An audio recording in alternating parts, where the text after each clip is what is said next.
Yeah. We're back. Shots fired! Shots fired! Wrong button. Bang, bang, boogie. Yeah. Bang, bang, boogie. Yeah. Your boy's back. Hey, man, we're going to jump on into it. I got a good one today. I feel like, a lot of people like to say that the players from the 80s and 90s were slow and unathletic. So I think we're gonna do something about that today. We got something to break down today about that, and then also creating narratives to make yourself look good. All that right after this.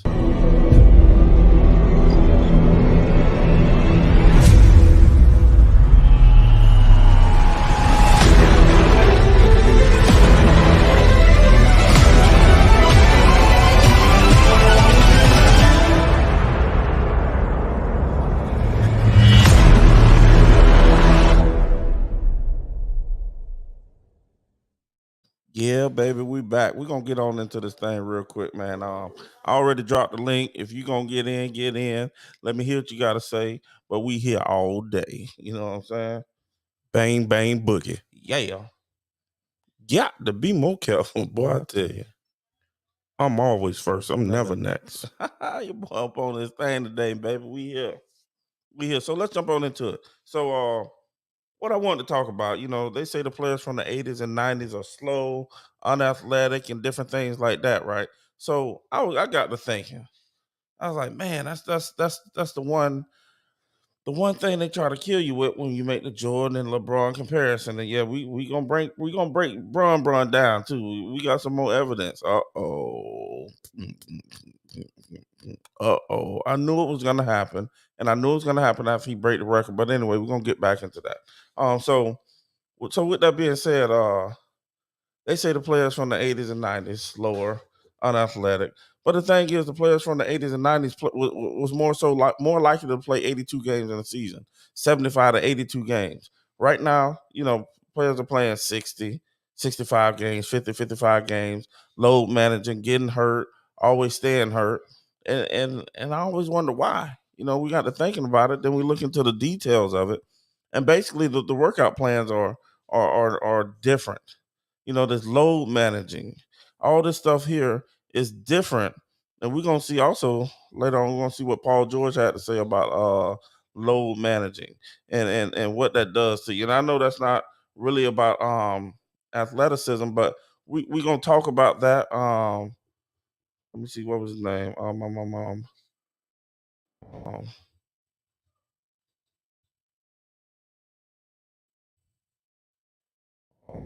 that's bad.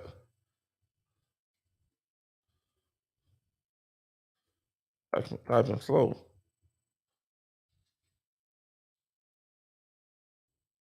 Yeah.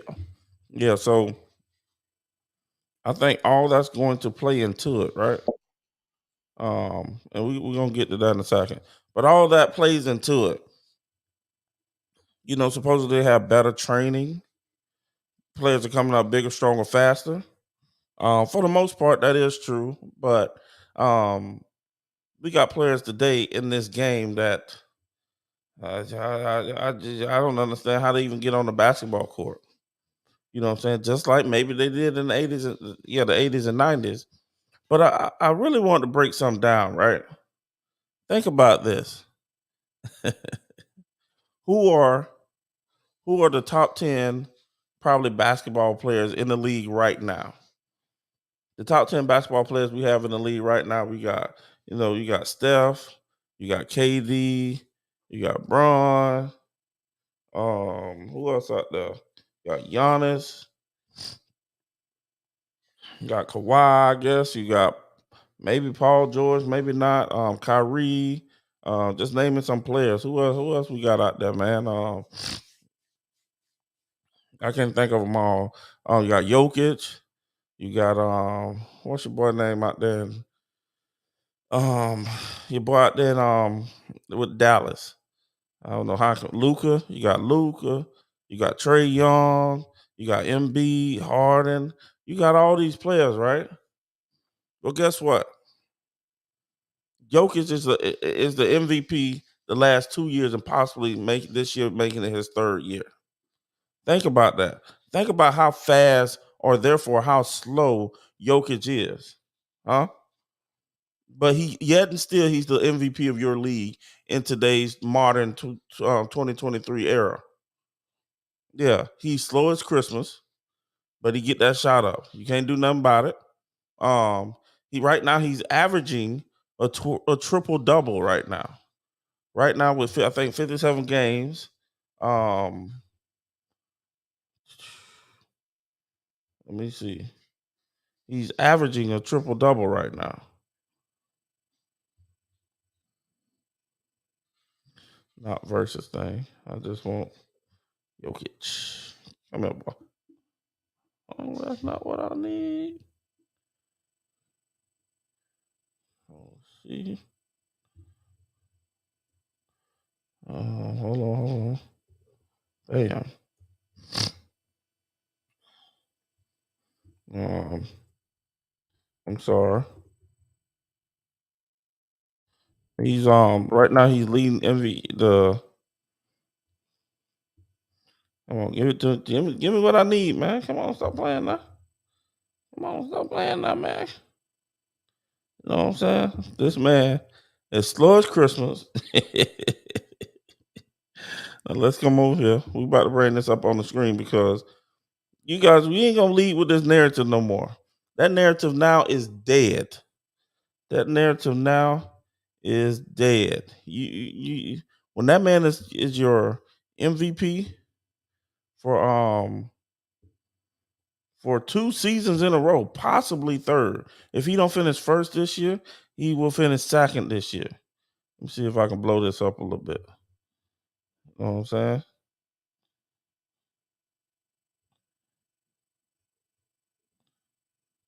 Bam. If I can blow that on up a little bit. You know, 23.5. Oh, what is that versus? No, that ain't what I want. That ain't what I want. You know what I'm saying? Oh, that's versus the Spurs. Yeah, man. Oh, they tripping. Oh, there it go over there in the corner. Come on. There we go. There we go. There we go. All right, Jokic is having 24.3 points a game, 11.8 rebounds a game, 10 assists, 63% field goal shooting. Now, I made a mess up yesterday about the field goal percentage, but that is a good field goal percentage. Now, Embiid got almost the same field goal percentage. But why is Joker field goal percentage, to me, in my eyes, better? And I'm gonna tell you the reason why Jokic or whatever his name is, Joker, the reason why his field goal percentage to me is better is simply because he shoots more distance. He's not right up under the basket getting all his points. He's at the 3 point line. He's uh 10 feet out from the basket. He's not right up under the goal getting baskets, and that's a big difference. That's more of a true shooting percentage compared to what I'm saying, dunks, layups, different things like that. Then this man is averaging a triple double at the center position. When have we seen that? At the center position. Yes, he has the ball in his hands a lot. Why? Because they trust him. Why? Because the offense runs better. Why? Because they're winning. Why? I believe right now they're number one in the Western Conference. I don't want to go off this page here. I'm gonna look that up really quick. Huh? I'm not saying let's see, standings at the West, playoffs. Yes, Denver. Denver is the number one seed in the West by 8 games, 7 games it says. And out east, Philly has three less wins. So think about that. When we talk about the MVP, we talk about the most valuable player, not the best player. So also going into what I initially talked about, they talk about these players from the 70s and 80s were too slow. They can't do nothing. So how's this man continuously winning MVPs? who is considered arguably the best player in the league. Luka, he's dirt slow too. Stop it. Stop it. That narrative now is gone. I don't even want to hear it no more. I'm not even talking about it no more. Because that's what y'all gonna get. This man out here balling. This man out here balling. Winning MVPs. Not just making the playoffs, not just making the All-Star game, making deep runs into the playoffs. This man is out here winning MVPs. And then who do they compare who do they compare Jokic to? I mean what's the dog on there? I forgot the man's name already.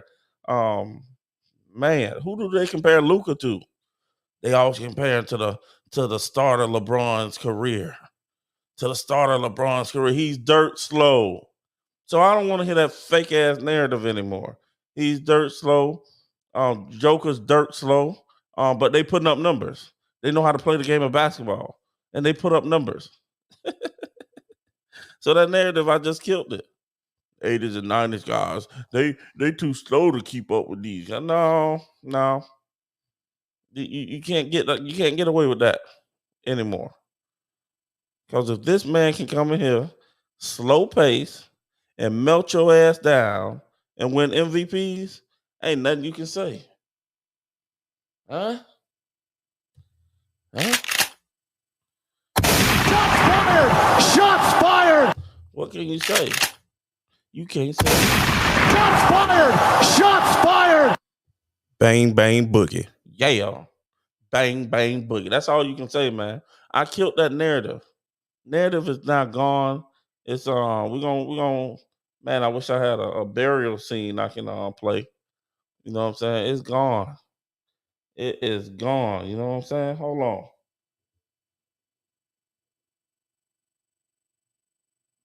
Hey, it's gone, man. Yeah. Hold on. And what y'all got to say about that? Nothing. Crickets. That's what we get, man.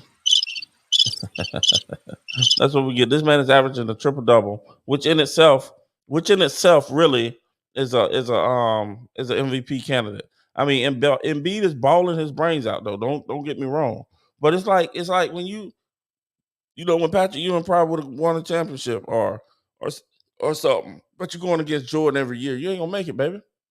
You ain't gonna make it, Patrick Ewing. Lonzo Mourning, he ended up getting one though, but you ain't gonna make it. Because you're going up against that buzz saw every single year. You ain't gonna get one. It's not that you weren't a good enough player. It's not that you weren't a great player, Hall of Fame player. But what you going up against every single year? You going against Jordan and the Bulls, Pippen, Rodman. You know what I'm saying? That was the second 3P. Horace Grant on that first 3P. John Paxson, Craig Hodges. You know what I'm saying? Bobby Henson. Bill Cartwright. You know what I'm saying? Will Purdue. What was y'all gonna do? Tony Kukoc. What was y'all gonna do, man? Nothing. But y'all say just because look who Jordan had guard him, like a Jeff Hornacek or somebody like that. Okay, what they gotta do with anything? You know what I'm saying? Who y'all can't stop Joker. You know what I'm saying? Busting y'all ass every day. What's his name? I always forget his name. Luca busting behind every day. Yeah. Yeah. Oh man, it's funny. I've cracked the code. But this man averages a triple double, man. I don't want to hear nothing else about the players in the 80's and 90's. I don't want to hear it no more. Anyway, I'm done with that, man. So it's done now. I'm done with it. I don't hear nothing else y'all got to say. Now, we're going to step into basically talking about these analysts creating narratives. JJ Redick said it. Trying not to disrespect the show. He said, but we sit up here and we create narratives every day. Think about it. That's what I've been telling people, man. I've been telling people this for years. All they do is create a narrative and y'all run with it. Oh, that's what happens. Y'all run with it. They'll create a narrative and somebody going, pew. You know what I'm saying? I had another video up here though. And oh no, let me go back. I'm so sorry. I'm so sorry. I missed something. This right here. Let y'all hear this. This is what Paul George had to say about load management and how he feels about it. But it only makes sense because you revved up all year, and now you every day you load manage. You got to shut it down. You know what I'm saying? But just listen to my dog. What my dog got to say, and it's surprising coming from him because of the team he's on and how they actually, their leader of their team actually goes about it. You guys are the poster child right now for the discussion around load management, and I don't mean that as an affront. It's just a fact. You're the team that gets brought up more than anyone, whether it's you or specifically Kawhi. A lot of times, and you mentioned the back-to-back, and I just want to note that unless it was just a crazy travel where you're going all the way up to Portland, or you're changing 2 time zones. Going east to Denver, I think there was like a study one time, and they were like 68-2 over a long stretch with teams that played in. There was time to recover from nagging injuries. Back in the game. Now is that the players don't want to play for the second night of a back-to-back. Other than those like anomalies, I agree with you completely. Was just a crazy travel where you're going all the way up to Portland, or you're changing 2 time zones. Going east to Denver, I think there was like a study one time, and they were like 68-2 over a long stretch with teams that played in Pacific time, then went to Denver for the second night of a back-to-back. Other than those like anomalies, I agree with you completely. There's something about playing a game on consecutive days. Your body and the flow and the rhythm is there. So without question, I enjoyed it as well. There's a video circulating that after the game against Sacramento where I don't know what quite you asked. There was some lip reading where you're like, "Do you want me to finish it? Do you want me to finish it?" And they didn't put you back in the game. And so a lot of this discussion right now is that the players don't want to play, and I'm sure there's two-way communication. But specifically with your team, with you and Kawhi on this load management issue, what is sort of the communicative process like when you guys talk to the medical staff?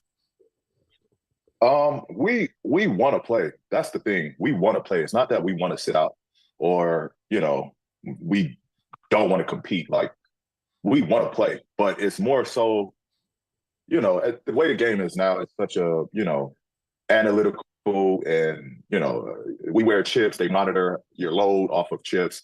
And so it's more so the training staff and the medical group just being mindful of, in Kawhi's situation coming off a big time injury, is not to, strain his body at this point and put, a lot of load, because at the end of the day, we're trying to get to the playoffs, and that's when it counts, and that's when it matters for us to be as healthy as possible going into the playoffs. And so if they can monitor how much we're putting on our body leading up to it, I think that's just what the key is, for us just to stay healthy. Yeah, I think Nate Jones, who works with Dame, has had some pretty strong takes on Twitter. I think he is thoughtful and intelligent about this. I don't think he's trying to get a rile out of people, but I tend to agree with him. I was talking with Richard Jefferson about this as well. And your perspective on this, I think, is important and unique, given your serious injury that you had as well. And when you came into the league, when I came into the league. And one of the points that Nate makes, and one of the points that RJ and I talked about, is the culture that has been created by teams, not players, around load management. And I think that is getting lost right now in the nuance, because whether it's me, like you just said with yourself, like there are times where you feel like I shouldn't be on a minutes restriction. I should be able to play in this game. And a team will for me, it was always like, hey, you're running hot. We got to figure out a game to sit you out. And as an older player that didn't grow up in that culture, it was very easy for me to sort of be like, I'm going to play, or okay, I won't fight you on this one or whatever. But for a young player coming in now, that's the only thing they know is this culture around body monitoring, load monitoring. And that was not done by the players. I think it starts off like. All right. I thought that was actually going to say what he said earlier, but basically on a different podcast, he said that basically revving it up and revving it down to chill out all the time just isn't healthy for the body. He feel like if they go more and be able to play more, then he feels as if he wouldn't get hurt as much. Not really about the training. I don't know why. I thought that was this video. I had it ready. That's the wrong video. So he's saying basically, if stop all this load managing, less people get hurt. And I mean, I'm not saying it's true, but I do feel like it has some truth to it simply because we see everybody getting hurt now. I mean, everybody getting hurt. You go back to even the mid 2000s, 2004, 2005, when Popovich was really starting it, and I think he started to help David Robinson out some. If I'm wrong, y'all correct me. But this man, he just did it. He had a whole team sit out. I mean, the whole starting five sit out.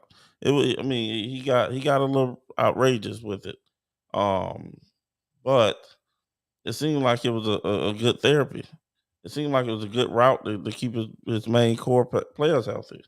And it's hard to argue against that, but then you see players going down left and right now. I don't know if the Spurs are doing something different with their load management, but sometimes sometimes the new thing isn't the right thing. You know what I'm saying? Sometimes, sometimes you don't recreate the wheel. Or sometimes you don't even create the wheel. Just let that thing go. I'm gonna remove that. Sometimes you have to do things like that. So um I just thought it was interesting. What am I doing? Oh Lord.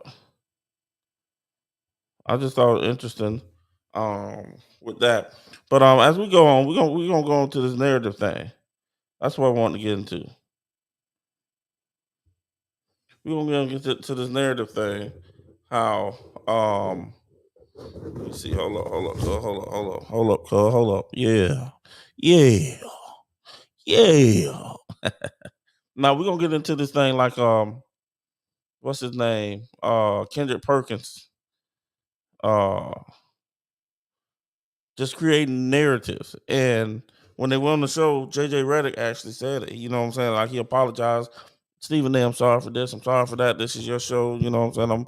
I'm happy to be on here, but at the end of the day, um, the show is created by narrative. So the NBA had to come out and apologize because of what Kendrick Perkins said. So Kendrick Perkins just basically trying to make a point that the league is racist, um, and the voters are racist, saying that 80% of the voters were white. Well, he didn't know what the hell he was talking about because that wasn't true, according to the NBA, and that's why the NBA made him, or made I think they made Nichols. I forgot her name, but she actually did the apology, and we're gonna catch that clip right here. Give me 1 second. Pull that thing on over. NBA.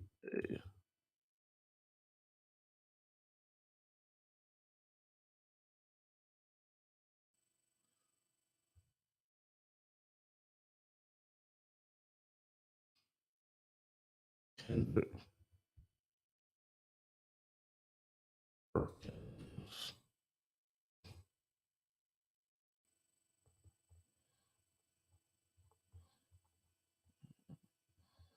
It was Rachel Nichols who had to apologize.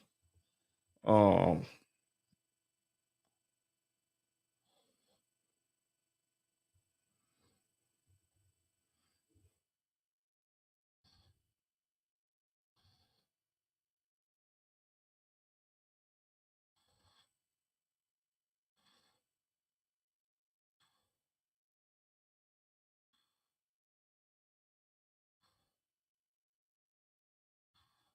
Bam.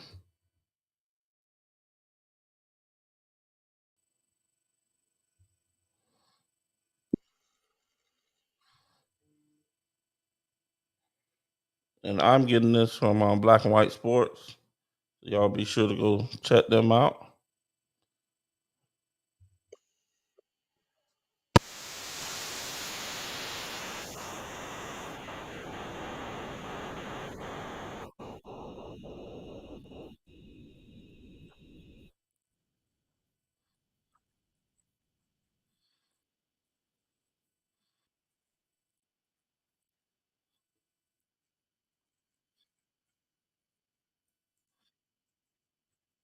All right, so it's Molly Cram, however you say her name.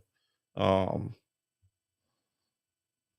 so I'm gonna pull that up on screen. Give me 1 second. Give me 1 second. Give me 1 second. 1 second. Give me 1 second. 1 second. Yeah, so um, Molly, they had her throw this apology. I guess because it's on First Take also, so that makes sense. But your boy Kendrick Perkins went into help me mode. Didn't think nobody's gonna look it up with Google. And somebody get mad enough, they definitely gonna go look it up, especially with having you Google. So basically, it was 80% of the voters were white, which is a lie. Um, and then he stopped it at 1980. 1980. I'm sorry, 1990. He stopped his argument. Like, why he didn't go back before 90? Because he said that everyone who had won the MVP except for the white players, um, after 1990, they averaged less than what was it? Oh, they were like they weren't in the top 10 in points. That's what it was. But ironically, before that, it was Magic, and Magic wasn't in the top 20 in scoring either. So that's why he put it at the level he put it at. That's why he put it before. I mean, after 1990, and then also Larry Bird might have been up there. I'm not sure. In the points, I'm pretty sure he averaged more points than Magic, but still, he didn't put him up there. So he had went home, done the homework, and done some garbage ass homework. Is basically what happened. So I think that um, this is called narrative pushing because you're trying to get it right. You're trying to get people to follow you. You're trying to get your warriors to stand up with you. But you get both of y'all effing up, so to speak. And Kendrick Perkins is out here trying to push a narrative. JJ called him on it and said, "That's what we do. We go on these shows and we try to push a narrative. Why are you pushing a narrative? Won't you just report what you've seen and maybe just give your feelings about it? No, you got to create a narrative. So that way somebody will believe LeBron Jones LeBron James is the GOAT. You know what I'm saying? It'll make them believe that. But he's not. And people walk by here and didn't get all that information. Y'all didn't hear all that information. No, stop pushing that narrative, man. That's what your boys out there doing. Stop pushing narratives and just give us the news and maybe give your opinion, but stop pushing narratives. And that's why it's all jacked up. That's why everything is jacked up because he want to go out there and push narratives. And now the NBA had to apologize for this fool because he got some false narratives. Let's see what Molly has to say. Here from yesterday's show when Kendrick Perkins said 80% of NBA voters for the MVP award are white. The NBA publicly announces the voters each year, and after review, it is clear the panel is much more diverse than what was portrayed by Kendrick Perkins, and we wanted to make sure that we corrected that today. I want to correct. Yeah. Bam. I got that over there at Black and White Sports, but yeah, you want to push these narratives, man. You got to stop pushing narratives, man. That's no good for the game, man. You just want to push narrative so you can get just like you want to push the LeBron James narrative. And I said it. I said it was gonna happen. After LeBron break the record, some gonna come out about it. We're gonna get into that tomorrow. Y'all already know what it is, you know what I'm saying? I said when LeBron breaks the record, the NBA was done with LeBron.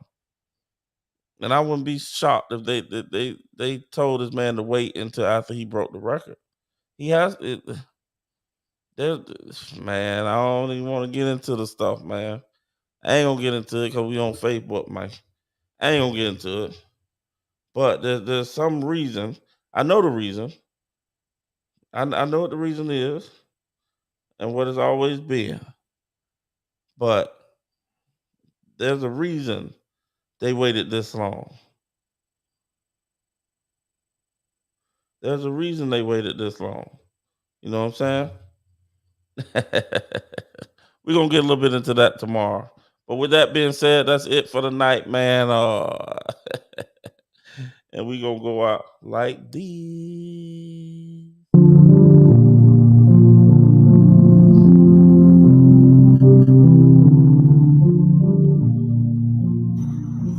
Yo, Aiden, what was that project we was talking about a while back? And when like, Oh, the piano joint? yeah, that's the one. Aiden, are you dreaming again? I'm on my own again. Never thought that I could feel this low. I'm in that zone again. No text back and no one hits my phone. Hey, got like two friends, wanna give back, but I don't got the 2 cents. Wanna feel love and it seems kinda stupid. Saying you my air got me feel like I'm Cupid. Why do I do this? I know that it's useless. From now on, I'm gonna be ruthless. Don't call back or a new phone. Who this? All of my ego that just got boosted. In the storm all day, nothing to do, so I need to pray. 2020 October, Halloween was hazy. Just remember good time, sure it's kinda crazy. I just broke down on the phone when I'm thinking, hope I survived the meaning of the feeling. This must be life. No, I better let it sink in. Wait just a minute, what am I even missing? I'm on my own again. Never thought that I would feel this low. I'm in that zone again. No text back and nobody hits my phone. Can I get to what's inside? My true feelings I will hide. Go along, enjoy the ride. I can now see love is blind. Hey, but I want you to stay. And every single day I sit and I pray that I might see you when your mind might change. And anytime I listen, I just fade away like I'm tired of it. I don't wanna be here. And honestly, she made everything so clear. Keep it going, Julio, just keep it going. Bless the music, let them hear it. All that worry disappearing. I'm on my own again. Never thought that I would feel this low. I'm in that zone again. No text back and nobody hits my phone. My heart's cold again. Never knew that we would be old friends. I'll never love again. My mind's running, it's time to make it end.